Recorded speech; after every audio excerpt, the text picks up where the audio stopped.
गौरव भाटिया जी, पहला सवाल आप ही से है और वो प्रश्न ये है कि परिवार पर, परिवारवाद पर आप बहस ले जा रहे हैं। वो कह रहे हैं आप एक इमोशनल कार्ड खेल रहे हैं। प्रधानमंत्री नरेंद्र मोदी भावनात्मक तरीके से देश की जनता को अपनी तरफ करना चाह रहे हैं, जबकि विपक्ष, खासतौर पर कांग्रेस पार्टी, राहुल गांधी रोजगार की बात कर रहे हैं। देखिए, आपने दिखाया किस तरह से गाली दी गई आदरणीय प्रधानमंत्री जी को। आप कह रही थी ये इमोशनल कार्ड है, मैं समझता हूं कि ये आत्मसम्मान की बात है। हमारे देश को नरेंद्र मोदी जी ने अपनी खून पसीने से सींचा है, 24 घंटे काम किया है पिछले 10 साल। उनको कोई गाली दे तो ये हमारे लोकतंत्र का अपमान है, यहां जो जनता बैठी है उसका अपमान है, और भारत ये सहेगा नहीं, सबसे स्पष्ट कह दूं। दूसरी बात मैं आपको बताता हूं, एक पार्टी है भारतीय जनता पार्टी, जो पूरे देश को अपना परिवार मानती है, और यहां जो वंशवादी हैं, ये परिवार, गांधी परिवार हो या यादव परिवार हो, उसको ही पूरा देश मान लेते हैं। अब जनता किसके साथ खड़ी होगी? वो खड़ी होगी ऐसे भारतीय जनता पार्टी के साथ जो देश को ही सर्वोपरि समझती है। तीसरी बात मैं अंजना जी आपसे बताऊं, जिसने दी है मोदी जी को गाली, जनता ने कर दी है उसकी झोली खाली। फट गई, जीरो मिला, और इनका भी अंडा आएगा, आप देखिएगा। क्यों आएगा?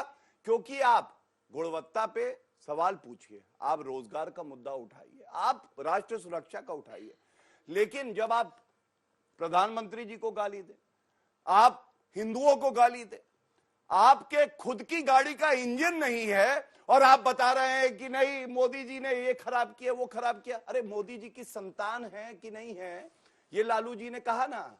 मैं आपको एक बात बताता हूं, ये वो पार्टी है जो जानवरों का चारा खा गई, और 5 बार दोष सिद्ध है लालू प्रसाद यादव भ्रष्टाचार करने के लिए।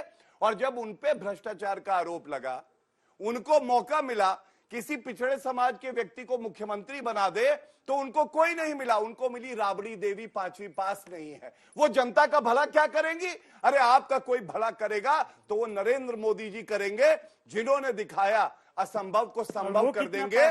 और यूक्रेन से, रूस से हम लोग के भारतीय वापस आ गए, कोविड समय में भारतीय वापस आ गए, और 8 सैनिक जो कतर में थे फंसे हुए, ये तंज कसते थे, कब लाओगे? उनको वापस भी कोई लाया है, उस व्यक्ति का नाम नरेंद्र मोदी है। अभय दुबे जी, एक तो रोजगार के मुद्दे पर समझाइएगा, क्योंकि हिमाचल प्रदेश का एग्जाम्पल है जहां पर 1 लाख सरकारी नौकरी की बात प्रियंका जी ने की थी, और जब नौकरी देने की बात आई तो फिर सुक्खू साहब कह रहे हैं कि हम नौकरियों का सृजन करेंगे। तो एक टाइमलाइन तो होना चाहिए ना कि नौकरी कब तक देंगे, अगर 30 लाख प्रॉमिस कर रहे हैं। हाँ। दूसरा हिस्सा इसी प्रश्न का, क्या आपको लगता है ये सवाल ठीक है कि प्रधानमंत्री से पूछा जाए कि तुम्हारा संतान क्यों नहीं हुआ, तुमने दाढ़ी क्यों नहीं बढ़ाई, तुमने बाल क्यों नहीं कटवाया? क्या ये मुद्दा है देश का? अंजना जी, भारतीय जनता पार्टी के प्रवक्ता अक्सर कहा करते हैं कि प्रधानमंत्री जी 18-18 घंटे काम करते हैं। अरे जब सरकार 6 घंटे सोती है तभी हिंदुस्तान की तरक्की होती है। 18 घंटे जागकर काम किया तो आकंठ बेरोजगारी, महंगाई, आसमान छूती महंगाई की आग में झोंक दिया। खून का जो परिवारवाद है, प्रधानमंत्री जी के लिए को महिमा मंडित करते हुए कह रहा हूं कि खून का घुट पिया है, अंदर से लहू लुहान हूं। खून का घुट पिया है, अंदर से लहू लुहान हूं। जार जार हूं, मैं प्रधानमंत्री मोदी का परिवार हूं। महंगाई की आग में झुलसा हुआ, बेरोजगारी के भंवर में उलझा हुआ, बलात्कारियों को सत्ता की सरपरस्ती से शर्मसार हूं, मैं मोदी जी का परिवार हूं। अग्निवीर की विवशता का व्याख्यान हूं, मणिपुर की नग्न दास्तान हूं, जीप से कुचला हुआ किसान हूं, लीक पेपर का इम्तिहान हूं, सड़कों पर पीटा गया पहलवान हूं। हां जी, मैं मोदी जी का परिवार हूं। यही तो परिवार की पूरी परिभाषा है प्रधानमंत्री जी मोदी जी आपसे। मैं पूछना चाहता हूं प्रधानमंत्री जी, आपने बात की 140 करोड़ लोगों की, लेकिन फायदा कितनों को पहुंचाया? 140 लोगों को। मुट्ठी भर धन्ना सेठ हिंदुस्तान में 1600 करोड़ रुपए रोज कमाए और आपकी सत्ता की सरपरस्ती में 27 रुपए किसानों की आमदनी हो जाए, तो बताइए कि आप किसान परिवारों का प्रतिनिधित्व करते हैं? जब उनकी राह में कील और कांटे बिछाते हैं, जब पीछे से सिर में गोली मार देते हैं, तो आप किसान परिवारों का प्रतिनिधित्व नहीं करते प्रधानमंत्री जी। आप जब 12 करोड़ लोगों के रोजगार के अवसर छीन ले, 84 करोड़ लोगों की आमदनी कम कर दें, और 60% आमदनी हिंदुस्तान की सिर्फ 5% धन्ना सेठों के पास चली जाए, तो आप देश के उन नागरिकों का प्रतिनिधित्व नहीं करते प्रधानमंत्री जी। आप उन बेटियों का प्रतिनिधित्व नहीं करते जो देश का गौरव है, जो गोल्ड मेडल जीत कर लाई प्रधानमंत्री जी, और सड़कों पर आप तड़पा तड़पा कर उन्हें मारते हैं, तब आप उस नारी प्रजाति का प्रतिनिधित्व नहीं करते प्रधानमंत्री जी। मणिपुर में हमारे जो सैनिक अपनी शहादत देने को आतुर हैं, उनके परिजनों को नग्न अवस्था में घुमाया जाए और 50 दिन तक आप मौन साधे रहे, तो आप मणिपुर के लोगों का प्रतिनिधित्व नहीं करते प्रधानमंत्री जी। आप कश्मीर में जब एक के बाद एक राहुल भट्ट से लेकर रजनी बाला से लेकर टारगेटेड किलिंग हो रहा, आपकी चिड़िया उनके नाम पर ट्वीट तक नहीं करे प्रधानमंत्री जी, तो आप उनका प्रतिनिधित्व कश्मीर के लोगों का नहीं करते। लद्दाख के हजारों लोग सड़कों पर हैं और अपने राज्य की मांग कर रहे हैं प्रधानमंत्री जी, अपने आरक्षण की मांग कर रहे हैं प्रधानमंत्री जी, और आप सुध नहीं अभय जी, आप बोलते बहुत अच्छा है, लेकिन कभी आपने सोचा जनता चुनती क्यों नहीं आप लोगों को? सियाह रात नहीं लेती नाम ढलने का, यही तो वक्त है सूरज तेरे निकलने का।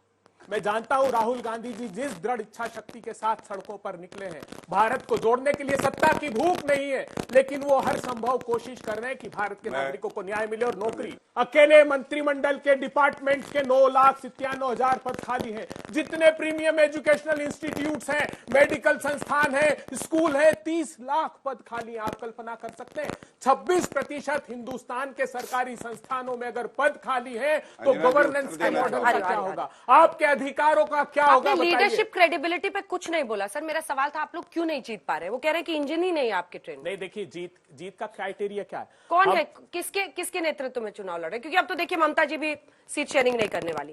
तो उत्तर भारत में एक बार इधर भी तो निगाह डालिए, कौन दिखाई दे रहा है? तो उधर तो वो मैं बताता हूँ, एक मिनट सुनना चाहिए। अजीत दादा पवार जिस पर प्रधानमंत्री जी 3 दिन पहले 70,000 करोड़ के घोटाले का आरोप लगाते, वो अजीत दादा पवार, ना खाऊंगा ना खाने दूंगा। ये देखिए, आपको बोलेंगे कि आप बीजेपी पर ऐसे लिखिए, इनको बोलेंगे आप कांग्रेस पर ऐसे लिखिए। जब मैं उत्तर दे लूं, अपने जो प्रश्न हो या जनता के हो, मैं देने ही आया हूं। छोटा सा जवाब, इसके बाद आप लोग प्रश्न तैयार रखें। देखिए, सबसे पहले इन्होंने बात करी अंधेरा ही अंधेरा है, यही कांग्रेस का हाल है। और फर्क मैं आपको बताता हूं कि भाजपा और कांग्रेस में क्या है। हमारे यहां इलेक्शन कमेटी की बैठक हुई, 4 बजे तक मंथन हुआ, संवाद हुआ, बातचीत हुई। उसके बाद जो है हमने चिन्हित किया कि कौन प्रत्याशी।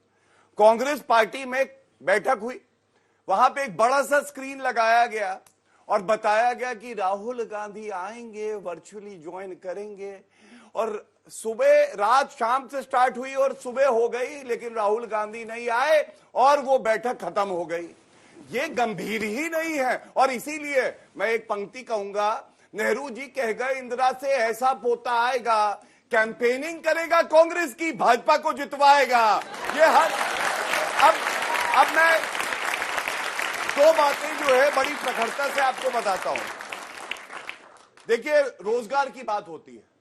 सबसे पहले मुझे याद है 2019 का चुनाव, अब होगा न्याय, पूरे भारत में बेरोजगारी है। ये बात अलग है कि राहुल गांधी बेरोजगार हो गए हैं, वो अलग बात है, लेकिन हमने क्या किया ये हमारी जिम्मेदारी है बताने की। तो रोजगार पे मैं बताता हूं, जो सबसे बड़ी हमारी उपलब्धि है वो ये है, 44 करोड़ हमने मुद्रा योजना में रोजगार के अवसर पैदा किए लोन देके।